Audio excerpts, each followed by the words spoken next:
किसी ने बड़े कमाल की बात कही है कि जब एक मक्खी किसी सब्जी के तराजू पे बैठ जाती है तो उस पे ज़्यादा बहुत फर्क नहीं पड़ता, लेकिन वही मक्खी जब किसी सोने के तराजू पे बैठती है तो बहुत बड़ा फर्क पड़ जाता है, यानी उसकी जो कीमत होती है वो 10,000 हो जाती है। इसी तरह से दोस्तों, जब हमारी किस तरह के लोगों के साथ उठना बैठना है, किस तरह की संगत में हम रहते हैं, उसी से हमारी वैल्यू का पता चलता है। नमस्ते दोस्तों, मैं Arvind Kumar Maurya, motivational speaker and business coach. आज की जो कहानी है वो 3 राहगीरों की है। 3 राहगीर विपरीत दिशा से आए और एक पेड़ के नीचे एक जंगल में लगे विश्राम करने। जब वो विश्राम कर रहे थे, तीनों के पास सेम तरह का झोला था, सेम कदकाठी के थे तीनों। एक दूसरे से परिचय हो रहा था, हालचाल पूछ रहे थे। बगल में एक पेड़ के नीचे एक महात्मा जी बैठे हुए थे, वो तीनों को बड़े गौर से देख रहे थे और उनकी बातों को सुन रहे थे।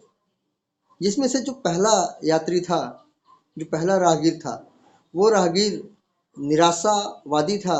निराश चेहरे पे उसकी निराशा स्पष्ट रूप से झलक रही थी और थका हुआ था। जो दूसरा वाला था वो थका तो था लेकिन निराश नहीं था, और जो तीसरा वाला यात्री था वो ना हताश था, ना निराश था और ना ही थका हुआ था। वो चेहरे पे उसके मुस्कुराहट झलक रही थी।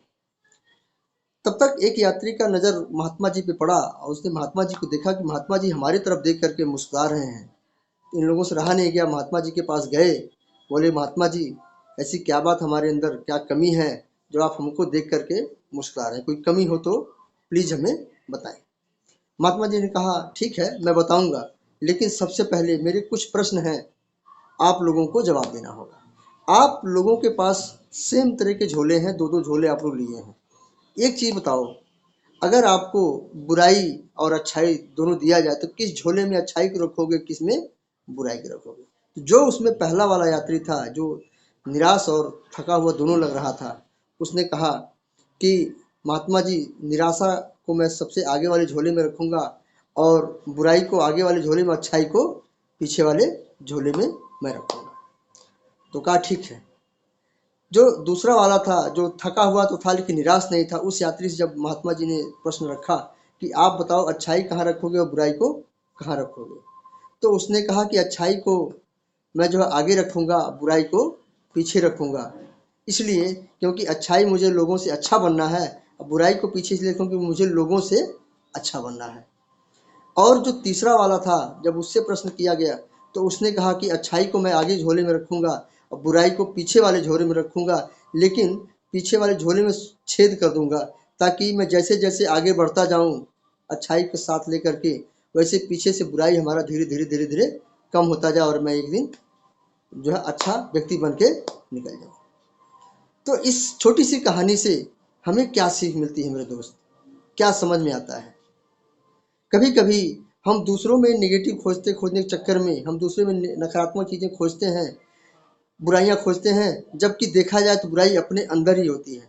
कभी भी किसी के अंदर बुराई ना देखें, अच्छाई को देखें, अच्छाई क्या है, उसके अंदर क्या ग्रहण किया जा सकता है। अगर हम ऐसा करके चलते हैं तो इस कहानी से हमें ये सीख मिलती है कि जीवन में हम बहुत आगे जा सकते हैं। उस तीसरे वाले व्यक्ति जो यात्री था, उसको अगर हम फॉलो करें तो बहुत कुछ हम आगे जीवन में कर सकते हैं। वीडियो अगर अच्छी लगी हो तो कम से कम 4 से 5 ग्रुप में शेयर करें, लाइक करें और चैनल पे अगर हमारे नए हैं तो चैनल को हमारे सब्सक्राइब भी करें।